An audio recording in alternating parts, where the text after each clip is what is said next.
Alors, salam rahim. Et donc, chers étudiants de la filière SMA S3, module probabilité statistique, salam alaikum wa rahmatullah.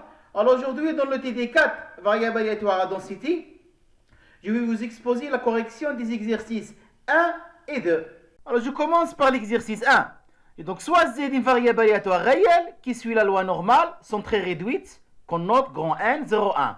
C'est-à-dire la moyenne ici, l'espérance c'est 0, et la variance ou bien l'écart type égale à 1.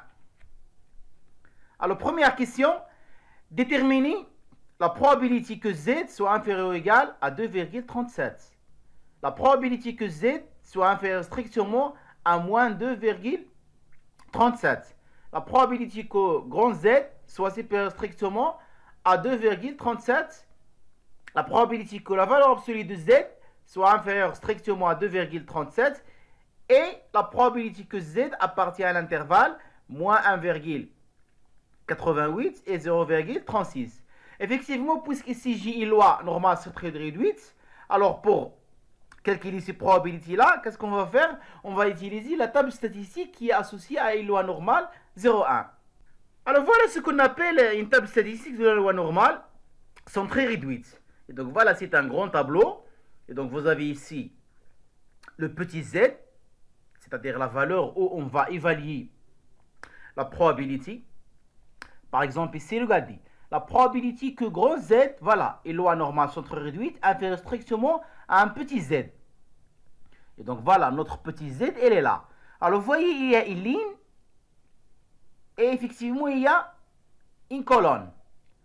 Alors si je veux calculer la probabilité que z soit inférieur strictement à petit z, par exemple ici, mon petit z, c'est 1,23. Alors, comment trouver cette probabilité? Et ça, effectivement, c'est quoi? Ça, c'est la fonction de répartition au point 1,23. Pourquoi? Parce que normalement, par définition, la fonction de répartition de z, c'est la probabilité que z soit inférieur ou égal à 1,23. Mais puisque j'ai ici une loi absolument continue, c'est la loi normale sont très réduites, et donc inférieur strictement ou bien inférieur ou égal, c'est la même chose. Alors, pour évaluer cette probabilité, qu'est-ce que je vais faire? Il suffit de décomposer le 1,23. C'est quoi 1,23? C'est 1,2 plus 0,03. Alors, il est au moins 1,2. 1,2, elle est là. Et donc, 1,2, c'est la ligne. Donc, elle est là. Je vais chercher le 1,2 dans la première colonne, qui est associée à petit z. Et c'est quoi 0,03? Elle est là. Et donc, je vais aller dans cette ligne. Mon 0,03, elle est là. Alors, l'intersection de cette colonne et cette ligne, il me donne la probabilité que je cherche, c'est-à-dire 0,8907.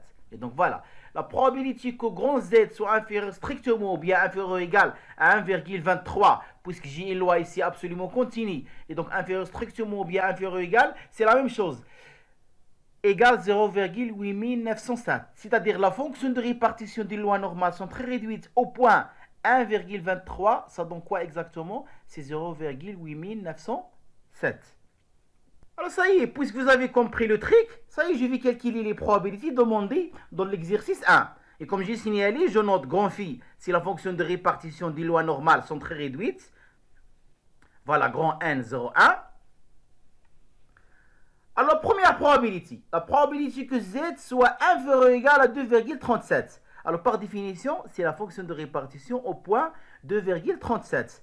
Et comme j'ai signalé dans l'exemple, qu'est-ce qu'on va faire? Il suffit de décomposer. C'est quoi 2,37? C'est 2,3 plus 0,07. Alors, 2,3, c'est la ligne dans la table statistique. Et 0,07, c'est quoi? C'est la colonne de la table statistique. Alors, l'intersection de cette ligne et cette colonne, il me donne la probabilité demandée. La même chose maintenant. La probabilité que Z soit inférieur strictement à 2 ou bien moins 2,37. Inférieur strictement, comme j'ai signalé, ou bien inférieur ou égal, c'est la même chose. Puisque vous avez une loi ici absolument continue. Vous avez une densité, c'est la loi normale, sont très réduites. Et donc ici, inférieur strictement ou bien inférieur ou égal, c'est la même chose. Alors ça, par définition, c'est quoi? Puisque vous avez inférieur ou égal, c'est la fonction de répartition au point moins 2,37. Mais on sait dans le cours que phi de moins z, c'est quoi? C'est 1 moins phi de z. Voilà, ça c'est une propriété dans le cours. Alors phi Et donc mon Z, c'est quoi? C'est 2,37. Et donc phi de moins 2,37, c'est 1 moins phi de 2,37. Voilà. On a calculé cette probabilité. Voilà, elle est là. Donc 1 moins cette probabilité, il me donne la probabilité demandée. Maintenant, la probabilité que Z soit supérieur strictement à 2,7. Je vais passer au complémentaire. C'est 1 moins la probabilité que Z soit inférieur ou égal à 2,37. Voilà. Cet événement-là, Z supérieur strictement à 2,37, son complémentaire, elle est là. C'est Z inférieur ou égal à 2,37. Et ça, par définition, c'est quoi? Puisque vous avez ici inférieur ou égal, c'est la fonction de répartition au point 2,37. Voilà, ça c'est déjà calculé. Elle est là, et donc je remplace et je trouve la probabilité demandée. Maintenant, la probabilité que la valeur absolue de Z soit inférieure strictement à 2,37. Donc, inférieure strictement, la même chose. C'est inférieur ou égal. Qu'est-ce que ça veut dire une valeur absolue inférieure ou égale? Alors, par définition de la valeur absolue, c'est-à-dire mon Z, il est compris entre moins 2,37 et 2,35. Et encore là, la probabilité que loi continue soit compris entre deux nombres A et B, ça c'est déjà vu dans le cours, on connaît la propriété, c'est quoi? C'est la fonction de répartition au point droite moins la fonction de répartition au point gauche. Voilà, c'est phi de 2,37 moins phi de moins 2,37. Voilà, elle est là. Maintenant, c'est quoi phi de moins 2,37? C'est 1 moins phi de 2,37. Maintenant, le moins, elle est là. Et vous avez moins avec moins, ça donne plus. Et donc, j'ai 2 phi de 2,37 moins 1. Donc, j'ai calculé cette probabilité. Je remplace et je trouve finalement la probabilité demandée. Maintenant, la dernière probabilité, la probabilité que grand Z, elle appartient à moins 1,88 et 0,36. Donc voilà, ça par définition d'un intervalle. C'est la probabilité que Z soit compris entre moins 1,88 et 0,36. Encore la propriété de la fonction de répartition, c'est phi de la valeur droite moins phi de la valeur gauche. Voilà, elle est là. Maintenant, phi de cette valeur négative, c'est quoi? C'est 1 moins phi la valeur positive. Voilà, phi de moins Z, c'est 1 moins phi de Z. Alors, le moins avec le moins, ça donne plus, il est là. Et j'ai ici moins 1, elle est là. Maintenant, comment calculer cette probabilité dans la table statistique? Je vais décomposer. 0,36, c'est 0,3 plus 0,06. Voilà, la ligne, l'intersection avec 6 colonnes, il me donne la probabilité que je cherche. Voilà, elle est là. C'est 0,6406. La même chose ici. Pour calculer cette probabilité, phi de 1,88, je la décompose. C'est 1,8 plus 0,08. Donc voilà la ligne, voilà la colonne. L'intersection, il me donne ma probabilité, il est là. Et vous avez 1 moins 1, elle est là. Je calcule à la fin et je trouve la probabilité demandée. Alors maintenant, je passe à la deuxième question. Déterminer les nombres A, B, C tels que la probabilité que Z soit supérieur strictement à petit a égale 0,025. C'est-à-dire c'est l'inverse de la question A. Dans la question A, on vous donne le nombre ici et on vous demande de calculer la probabilité. Maintenant l'inverse. On vous donne la probabilité, voilà, elle est là, ou bien elle est là, ou bien elle est là. Et on vous demande de chercher le nombre qui est là. Que soit vous avez un événement avec supérieur strictement, bien inférieur ou égal, ou bien inférieur strictement avec une valeur absolue. Donc, on vous donne la probabilité et on vous demande de chercher le nombre ici. Donc, voilà, ça c'est l'inverse de la question A. Alors, je commence par le premier inconnu, le A. Alors, probabilité que Z soit supérieur strictement à A égale 0,025. Je passe au complémentaire ici. Donc la probabilité que Z soit inférieur ou égal à A, c'est 1 moins la probabilité que Z soit supérieur strictement à A. Donc voilà, j'ai passé ici au complémentaire. Je calcule, c'est 0,975. Et ça, par définition, c'est quoi? Qu'est-ce que ça veut dire la probabilité que Z soit inférieur ou égal à A? C'est la fonction de répartition au point A, égale 0,975.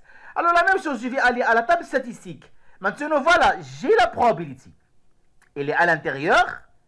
Cette probabilité, c'est quoi? C'est l'intersection d'une ligne et d'une colonne. Et donc voilà, je cherche ma probabilité à l'intérieur de la table statistique. Je trouve que c'est l'intersection de la ligne 1,9 et la colonne 0,06. La somme, ça donne quoi ici? C'est 1,96. Et donc on a phi de A égale phi de 1,96. Et dans ce cas, mon A, c'est quoi? c'est 1,96. La même chose. Comment chercher l'inconnu ici, le B? Alors, probabilité que Z soit inférieur ou égal à moins B égale 0,33. Ça, par définition, c'est quoi? Puisque vous avez inférieur ou égal. Ça, c'est la fonction de répartition au point moins B. Égale cette valeur. Et on connaît que phi de moins B, c'est quoi? C'est 1 moins phi de B. Et dans ce cas, phi de B, c'est quoi? C'est 1 moins phi de moins B. Je remplace. Je trouve 0,67. La même chose. Je vais aller dans la table statistique. Voilà ma probabilité à l'intérieur. C'est une intersection de la ligne 0,4 et la colonne 0,04. Donc la somme ici, c'est quoi? 0,44. Et dans ce cas, mon B, c'est quoi? C'est 0,44. Puisque qu'est-ce que j'ai ici? Phi de B égale à quoi? Phi de 0,44. Et dans ce cas, mon B, c'est quoi? C'est 0,44. Et finalement, le petit c. Vous avez la probabilité que la valeur absolue de z soit inférieure strictement à c égale 0,33. Et comme j'ai signalé, puisque vous avez une densité, une loi absolument continue, inférieure strictement ou bien inférieure ou égale, c'est la même chose. Pourquoi? Parce que la probabilité des masses égale à 0. Alors, par définition de la valeur absolue de z inférieure ou égale à c, c'est-à-dire mon z, il est compris entre moins c et c. Ça, par définition, c'est quoi? C'est phi de c moins phi de moins c. Voilà, elle est là. Phi de c moins phi de moins c égale 0,34. Encore, phi de moins c par définition, ou bien par propriété, c'est 1 moins phi de c. Et dans ce cas, j'ai moins avec moins, ça donne 2 phi de c moins 1 égale 0,34. Donc l'inconnu ici, c'est phi de c. Je cherche mon phi de c, c'est quoi? C'est 0,67. Voilà, c'est quoi? C'est 1 plus 0,34 sur 2. Et la même chose, comme on a déjà vu précédemment, 0,67, ça c'est une probabilité qui est à l'intérieur dans la table statistique. C'est l'intersection de la ligne 0,4 et la colonne 0,04, c'est-à-dire c'est phi de 0,44. Et donc phi de C, c'est phi de 0,44. Et dans ce cas, notre C, c'est quoi? C'est le B qui est vu précédemment, c'est-à-dire 0,44. Maintenant, je passe à la question 3. Donc, soit x est une variable aléatoire réelle qui suit la loi normale de moyenne mi égale 53 et la variance sigma carré égale 100, c'est-à-dire l'écart type égale 10. Alors, calculer la probabilité que x soit compris entre ces deux valeurs-là. Effectivement, puisqu'ici, vous n'avez pas une loi normale, sont très réduites. C'est-à-dire, je n'ai pas une table statistique associée à cette loi normale. Mais qu'est-ce qu'on va faire? Ça, c'est déjà vu dans le cours. Il suffit d'appliquer une transformation qui transforme cette loi normale à une loi normale sont très réduites pour appliquer la table statistique. Donc voilà, comme j'ai signalé, voilà la question 3. Vous avez une loi normale, la moyenne c'est 53 et l'écart type ou bien la variance sigma carré égale 100. Et dans ce cas, l'écart type égale 10. Alors on avait dans le cours que x moins la moyenne sur l'écart type, qu'on note grand Z, il suit une loi normale, sont très réduites. Et dans ce cas, je peux appliquer la table statistique. Et donc voilà, x moins mi, le mi c'est 53, sur sigma l'écart type égale à 10. Maintenant, qu'est-ce que je vais faire? Ou bien comment appliquer ces transformations? Nous, qu'est-ce qu'on cherche? On cherche la probabilité que x soit compris entre ces deux valeurs-là. Moi, j'ai ici le x, mais la transformation, c'est quoi? C'est x moins 53 sur 10. Et donc, je vais appliquer ici la transformation. X moins 53 sur 10, la même chose ici, 72,6 moins 53 sur 10, et la même chose ici, moins 53 sur 10. C'est-à-dire, pour les trois termes, je vais appliquer cette transformation. Donc voilà, x moins mi sur sigma, 72,6 moins mi sur sigma, et 33,4 moins mi sur sigma. Effectivement, ici, vous avez ici inférieur strictement inférieur ou égal, c'est la même chose, c'est inférieur ou égal et inférieur ou égal. Vous avez une loi absolument continue. Vous avez une densité. Alors ça, c'est notre loi normale, sont très réduites. Grand Z, voilà, x moins m sur sigma, c'est grand Z. Voilà, elle est là. X moins m sur sigma, c'est grand Z, qui suit la loi normale 0,1, c'est-à-dire, on va appliquer la table statistique ici, pour la variable aléatoire Z. Et si je remplace mon mi, c'est 53 sur sigma, c'est 10. Je calcule, je trouve 1,96. La même chose ici, je trouve moins 1,96. Alors ça, par définition, ça y est, vous connaissez le truc. Ça, c'est phi de 1,96 moins phi de moins 1,96. Ça encore, c'est 1 moins phi, la valeur positive, puisque c'est ici une valeur négative. Et donc le moins avec le moins, c'est plus. Et donc vous avez 2 fois cette valeur moins 1. Maintenant, comment calculer cette probabilité? Ben, il suffit de décomposer. C'est quoi 1,96? C'est 1,9, voilà, c'est la ligne de la table statistique. Et plus 0,06, c'est la colonne. Donc voilà, 1,9 plus 0,06, c'est 1,96. Et donc l'intersection de cette ligne avec cette colonne dans la table statistique des lois normales sont très réduites et nous donne la probabilité demandée. C'est 0,975. Ça y est, vous avez moins 1, elle est là. Et fois 2, elle est là. Je remplace et je trouve 0,95. Alors maintenant, je passe à l'exercice 2. Utilisez la densité des lois normales sont très réduites pour calculer les intégrales suivantes.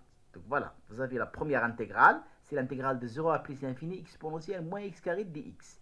Et ici, l'intégrale 0 plus l'infini x carré exponentielle moins x carré dx. Et donc vous allez voir que en utilisant la densité des lois normales sont très réduites, c'est-à-dire l'intégrale de la densité égale à 1, on va calculer facilement ces deux intégrales-là. Alors voilà, comme j'ai signalé, puisque mon z suit les lois normales sont très réduites, de moyenne 0 et des quartiers bien de la variance égale à 1.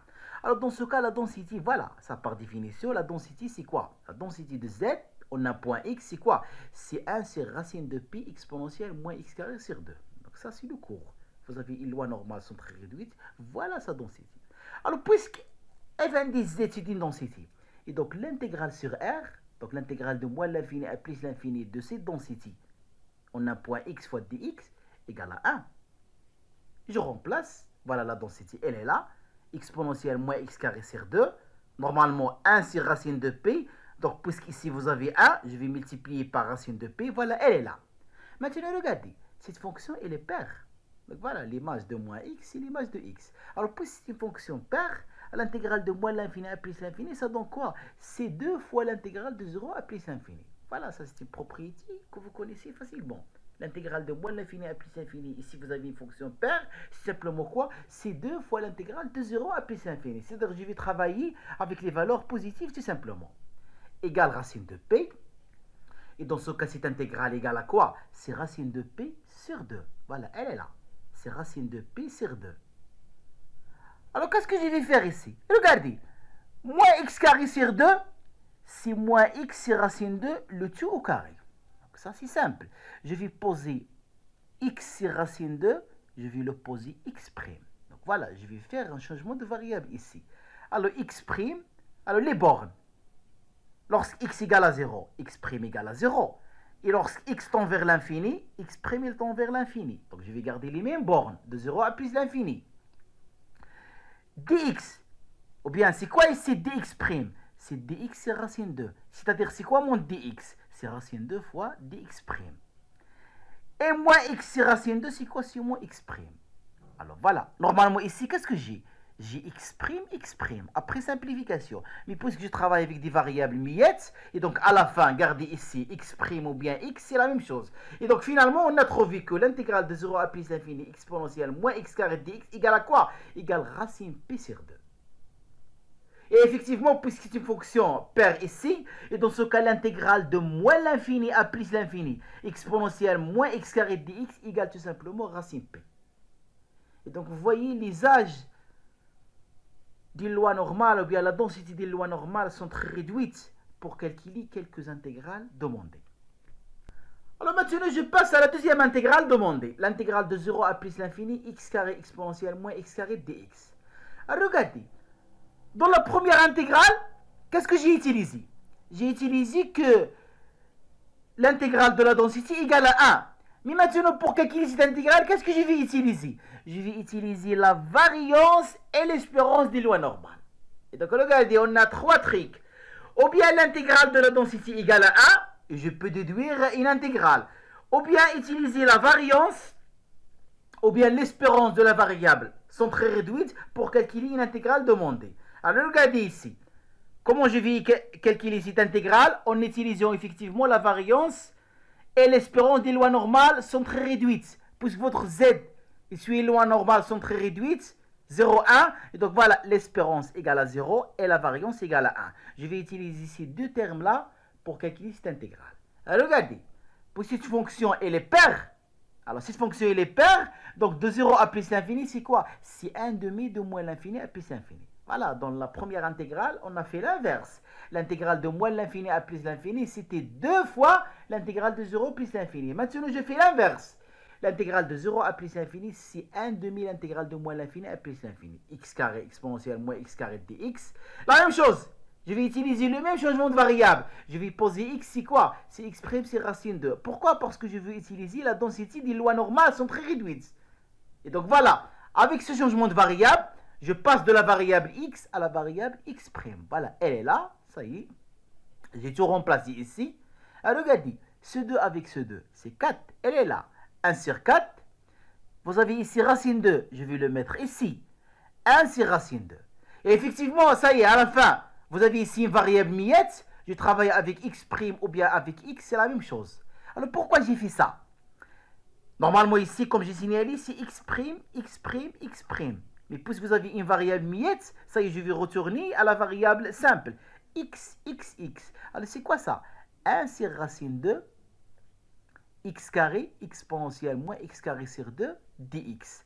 Regardez, 1 sur racine 2, exponentielle moins x carré sur 2, ça c'est quoi? C'est la densité des lois normales 0, 1. Mais puisqu'il est multiplié par x carré, ça par définition c'est quoi? C'est l'espérance de z carré.